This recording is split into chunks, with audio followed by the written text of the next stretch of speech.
Hello everyone. In physics classes, we are doing third chapter of class 12, that is current electricity.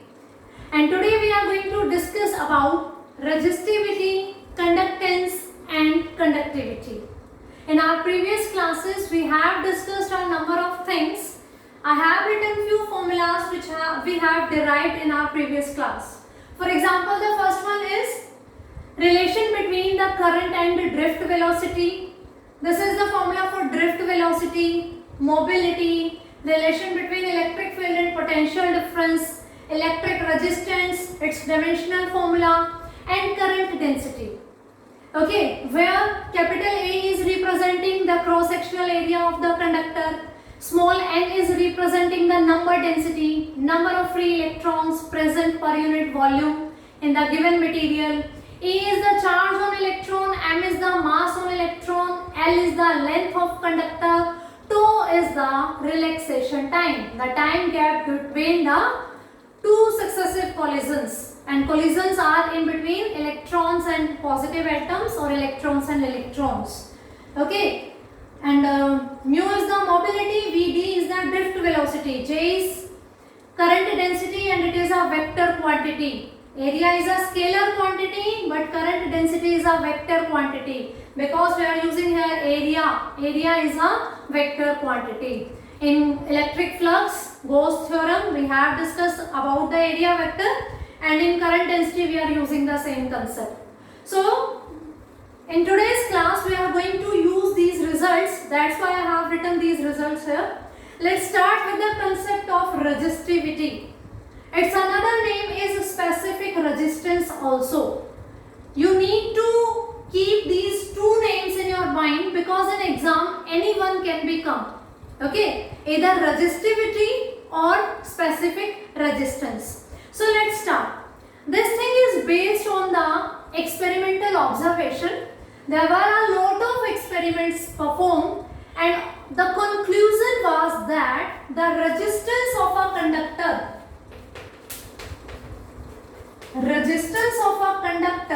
is depending on the size of conductor. This thing we have already discussed while we were doing the Ohm's law. According to the Ohm's law, V is equals to IR and R is equals to V by I. And we told at that time that it is independent of the value of V and E because it is the ratio of their values. It does not depend on the value of V and I, but yes, it depends on the size of conductor, on the physical condition surrounding the conductor, like what is the value of temperature, pressure, in which conditions conductor is placed, and the nature of material of the conductor. On these things, this resistance is depending. And we have derived this formula also. In this you can see R is directly proportional to length, R is inversely proportional to area. Means these are what? Length and area, size of the conductor. And N, R is inversely proportional to N. N is number density. In a particular given material, how many number of electrons per unit volume are present. This thing depends on the material of conductor. Tau is the relaxation time. Relaxation time, time gap between the two successive collisions, and the collisions of the electron is depending on the physical conditions surrounding the conductor. So R is depending on these things. It does not depend on the value of V and I. So when a number of experiments performed, it was found that if we are having a conductor of some particular material, suppose I am saying copper, you can choose any material, it is true for all. Okay. Now using the same material and same cross-sectional area, if we are increasing the length of conductor, okay, suppose this is having length L1 and this is having length L2. The material is same, cross-sectional area is same, then R2 will be greater than R1. It has been observed experimentally that when length of the conductor who is having some resistance, the length is increasing, then its resistance is also going to be increased. So we are saying that R is directly proportional to L. If there is a decrease in length, then its resistance is also decreasing, and if there is a increase in its length, then resistance is also increasing. Okay, now second experiment is saying that if we are having a conductor, again suppose it is of copper, and keeping the length same, either we are increasing the cross sectional area or we are decreasing the cross sectional area. Okay, in this stage we are keeping the length of conductor, or you can say resistor, because resistance is there. Okay, so this length, if we are keeping it same and its cross sectional area we are changing, then it is found that resistance is inversely proportional to area. Inverse relation is there. Means if area is increasing, suppose R1, R2, R3, R1 is more than R2 because area of 2 is greater than 1. If area of second is greater than area of first one, then resistance of first one will be greater than that of second one, because resistance is inversely proportional to area. If I compare R2 and R3, again R3 will be greater than R1 as A2 is greater than A3. If we compare R1 and R3, then R3 will be smaller than R1. Resistance of this will be more because R3 will be greater than R1 because its area is less, as A3 is less than the A1. Okay, whose area, cross sectional area is more, that's resistance is going to be less.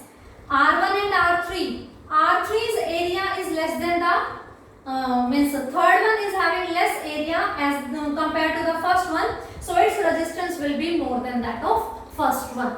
So it is saying that R is inversely proportional to area. Can you think means why this is so? The thing is, if we are increasing the length, electrons are flowing here, na? They are moving towards the positive end of the conductor. Suppose we have a conductor and we are connecting it with a battery. When we are connecting it with a battery, then electrons will start flow to move towards the positive end. Okay, if we are increasing its length, then these electrons have to cover the long distance. Okay, if they are covering the long distance, the number of collisions will be more. The number of collisions will be more. Suppose I have 5 free electrons. They are crossing through it, and if we have this length, then the number of collisions, because its length is small, so number of collisions will be small. Its length is more, so number of collisions will be more. That's why if length is increasing, the resistance is increasing. If I talk about the area, this one and this one, A1, A2. A1 is greater than A2, so resistance will be less. Whose area is more, that's resistance is going to be small. Okay, and whose area is small, that's resistance is going to be more. Why? Again, suppose you are having 5 number of free electrons. Now they are moving in this area, and if I am having a small area, then these 5 electrons are moving here. Then again they are moving in a small cross sectional area. They are close to each other, and if they are close to each other, again number of collisions are going to be increased. And collisions are the cause of resistance. Why this is having some resistance? Because of the motion of these electrons, free electrons. When we are connecting this with a battery, electrons start moving in a particular direction towards the positive end of the conductor. Okay, and when they start flowing, the collisions are there. Collisions between electrons and positive atoms, because these free electrons are released from which? The outermost shell of the atom. Either we are taking the copper rod or we are taking the aluminium, whatever we are taking. So these free electrons are colliding with their positive atoms or with the electrons. So collisions are there, and these collisions are the main reason for the presence of resistance. And resistance is what? The hindrance, the obstacles offered by the material to the flow of current. Okay, so collisions are main reason. Increasing the length and decreasing the area, both are the reason for the increase in the number of collision, and these are going to change the resistance. So these are our experimental observations. If we conclude finally the old results of these experiments, then we can say that this resistance is directly proportional to length and it is inversely proportional to area. Okay, if we combine these two, then R is directly proportional to L by A, or we can say R is equals to rho L by A, where rho is the constant of proportionality and it is known as resistivity, and its other name is, I have told you earlier also, specific resistance. Okay, using the experimental results that resistance is depending on the size of conductor, length and its area. This is directly proportional to L by A. If I remove this proportionality sign, I need to put a proportionality constant, that is rho, and which is known as resistivity. Now suppose I am saying the length of conductor is of 1 meter and its cross-sectional area is also 1 meter square. What I am saying, कि the conductor which I have chosen, suppose its length is of 1 meter and its cross-sectional area is 1 meter square, then R will be equals to rho into 1 by 1. So it will be equals to rho, means rho is equals to R. Resistivity, that's why its name is specific resistance. Specific, some particular. Okay, rho is equals to R. Resistivity is the resistance offered by the resistor whose length is of 1 meter and whose cross-sectional area is of 1 meter square. So this is the resistivity, and because it is equals to resistance, if we put the length and cross-sectional area is equals to 1 unit. Length is 1 meter and area is 1 meter square. So rho resistivity is equals to R. That's why its name is specific resistance. And what's the specific? The specificness is its length and its area are of 1 unit. Length of 1 meter and area of 1 meter square. A condition specific है. That's why its name is specific resistance. So how can you define? Specific resistance or resistivity is the resistance offered by a resistor, or you can say conductor, whose length is of 1 meter and cross-sectional area is 1 meter square. I hope its definition is clear to you. Now we are saying R is equals to rho L by A. From here I can say rho is equals to R A by L. This A will shift here in the numerator and L will divide it. It will come into the denominator. So rho or resistivity is equals to resistance into area upon length. Why I am doing this thing? For its unit and its dimensional formula. Okay. So unit of resistance is ohm and the unit of area is meter square and the unit of length is meter. So this meter will cancel the 1 power of this meter square. We left with the unit ohm meter. So the unit of resistivity is ohm meter.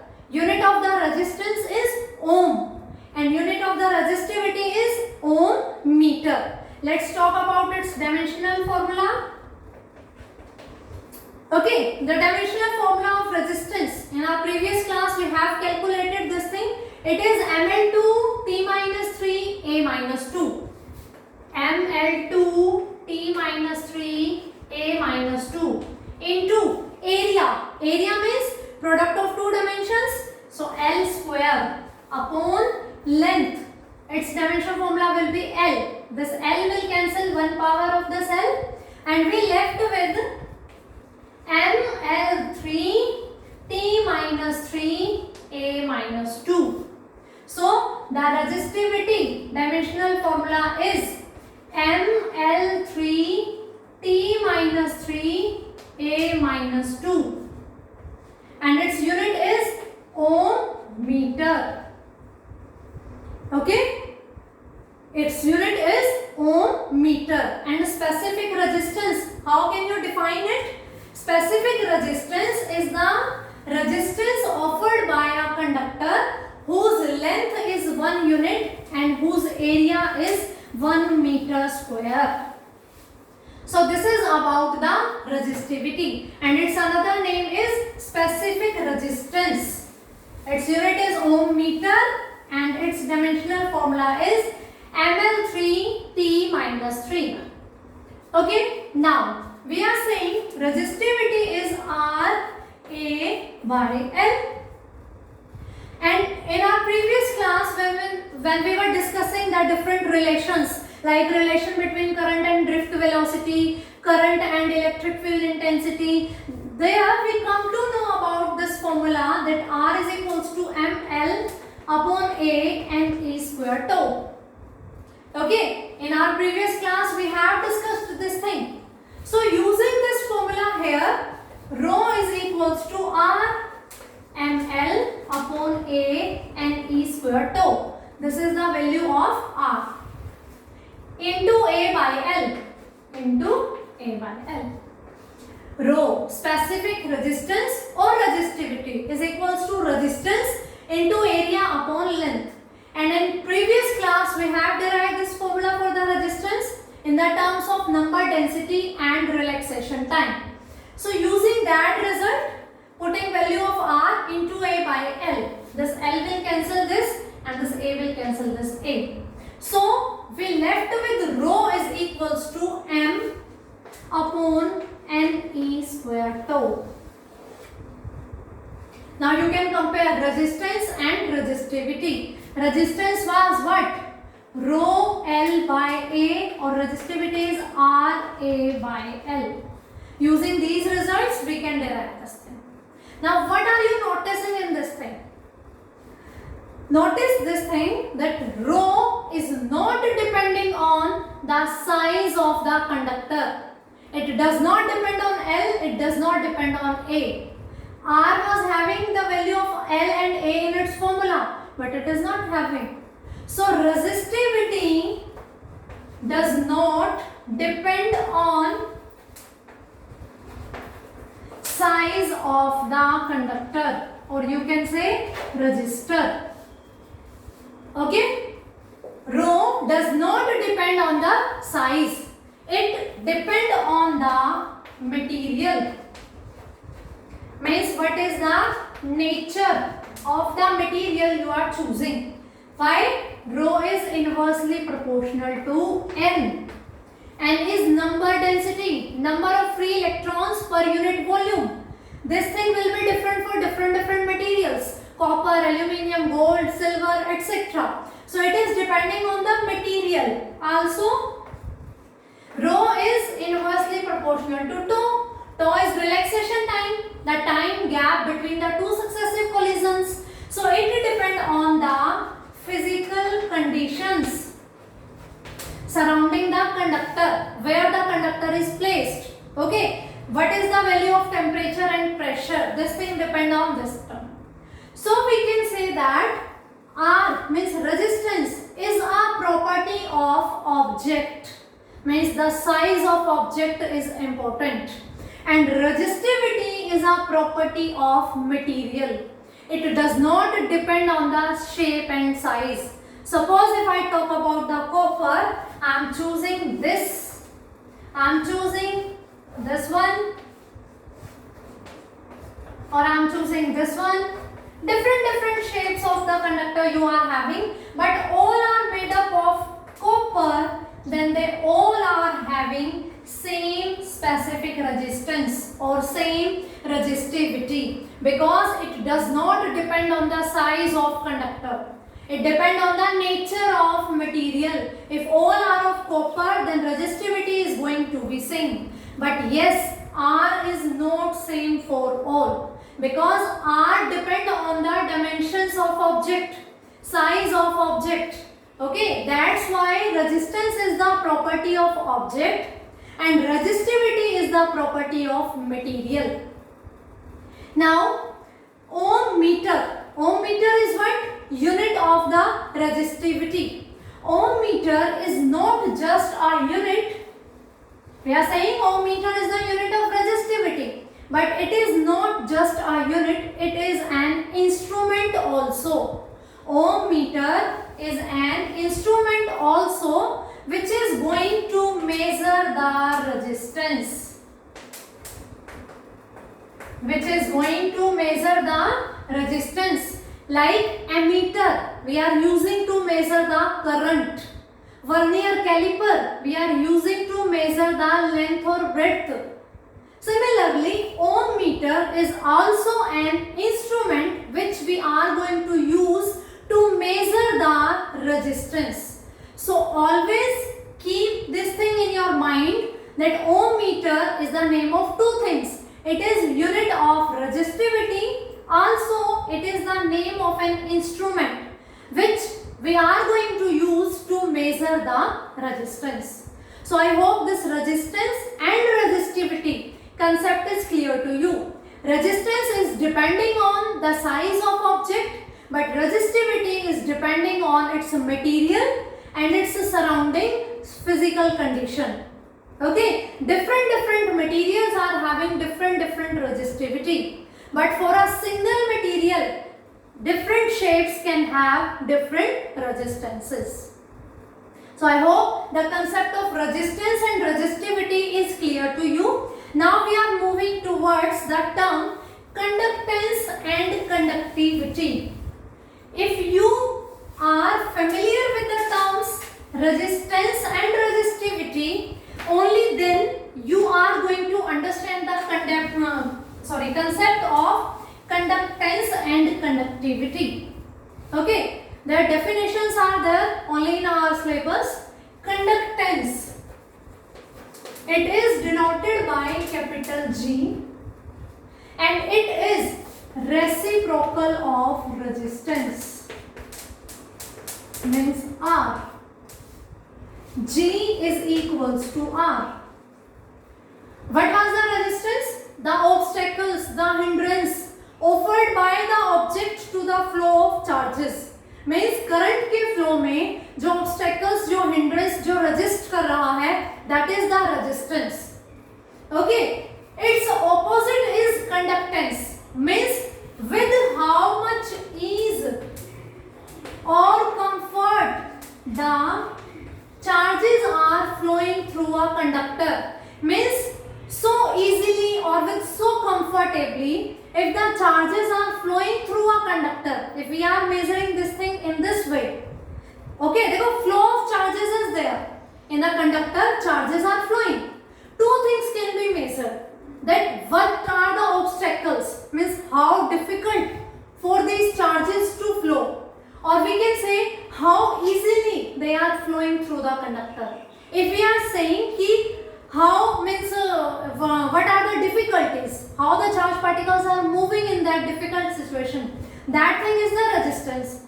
And if we are saying ki how with how much ease, with how much comfort the charge particles are moving through a conductor, that thing is conductance. So both are opposite to each other, but the concept is related to the flow of charge. If they are having so many difficulties, this thing you can understand by the category of material. Conductor and insulator. Conductors, this is easy for the charges to flow through the conductors, and this is difficult for the charges to move in the insulators because they do not allow the charges to flow, they do not have free electrons. So their conductance is going to be less and in conductors conductance is going to be more. In insulator resistance is going to be very high and here resistance is going to be very small. Okay, the thing is how the charges are flowing, how difficulty with means how much difficulty or with how much ease or comfort. If we are measuring this thing in a ease or comfort, that is conductance. If we are discussing this thing in the terms of difficulties, then it is resistance. Okay, so its unit. If the unit of resistance is ohm, so its unit will be ohm inverse because it is reciprocal of resistance. So its unit will be ohm inverse. Its another name is there, mho. OHMMHO, reciprocal of the spelling. Okay, this is also the unit of conductance. In exam it can be asked in 1 mark question. That mho is the unit of which physical quantity? It is the unit of conductance. It is having one more unit, Siemann. So these three are representing the unit of same thing, that is of conductance. We are saying ohm inverse, or we can say mho, or we can say Siemann. All are representing the unit of conductance. I told you when we were discussing the Ohm's law, that Ohm's law was discovered by George Siemann Ohm. Ohm's law was given by him. Ohm, his name. This he used for the unit of resistance, and this Siemann he is used for the unit of conductance. Both are the name of the same scientist, same physicist. His name was George Siemann Ohm. Ohm he used for the unit of resistance and Siemann he used for the unit of conductance. Okay, by formula G is equals to 1 upon R. That's why its unit is ohm inverse, or its name is mho also, OHMMHO. And on the name of scientist, its unit is Siemann also. So I hope this concept is clear to you. And if I talk about its dimensional formula, what to do? Only reciprocal the powers of this. So G's dimensional formula will be M minus 1, L minus 2, T plus 3 and A plus 2. The dimensional formula for resistance is M at 2, T minus 3, A minus 2. So conductance dimensional formula will be M minus 1, L minus 2, T plus 3, A plus 2, because it is reciprocal of resistance. Similarly, conductivity. Conductivity is denoted by sigma. Conductivity is denoted by sigma. As conductance is reciprocal of resistance, similarly, conductivity is reciprocal of resistivity. Conductivity is the reciprocal of resistivity. So its unit will be ohm inverse meter inverse, because the unit of resistivity was ohm meter. So its unit will be ohm inverse meter inverse, or you can say mho meter inverse, or you can say Siemann meter inverse. Conductance Siemann and this is Siemann meter inverse. So it is the reciprocal of resistivity. That's why I am saying if you are comfortable with the term resistance and resistivity, then these are just the reciprocal. They are telling us means with how much difficulty charges are flowing, and these are telling us with how much ease or how much comfort the charges are flowing. Okay, both are related to the flow of charges. So it is reciprocal of resistivity. Its unit is ohm inverse meter inverse, or mho meter inverse, or Siemann meter inverse. Again, if I talk about its dimensional formula, this is the dimensional formula for resistivity. Only the thing is one power has increased, resistance and resistivity, because ohm meter is multiplied with the ohm. So only one power of L is changed. L2, L3. The only difference is this. The same will happen here. So its dimensional formula will be m minus 1, L minus 3, T plus 3, A plus 2. It's not necessary to put the positive sign here. Okay. If we are not putting any sign, it means by default it is considered as positive. Why I am writing here positive? Because we are comparing resistance and conductance. That conductance is reciprocal of resistance, so powers will be interchanged. Positive power will become negative 1 and negative power will become positive 1. The same thing for the conductivity. It is reciprocal of resistivity. So its unit and dimensional formula will be the reciprocal of the units and dimensional formula of the resistivity. So I hope the concept of resistivity, conductance and conductivity is clear to you. If you face any kind of doubt in doing this topic, you can ask me. So this is sufficient for today.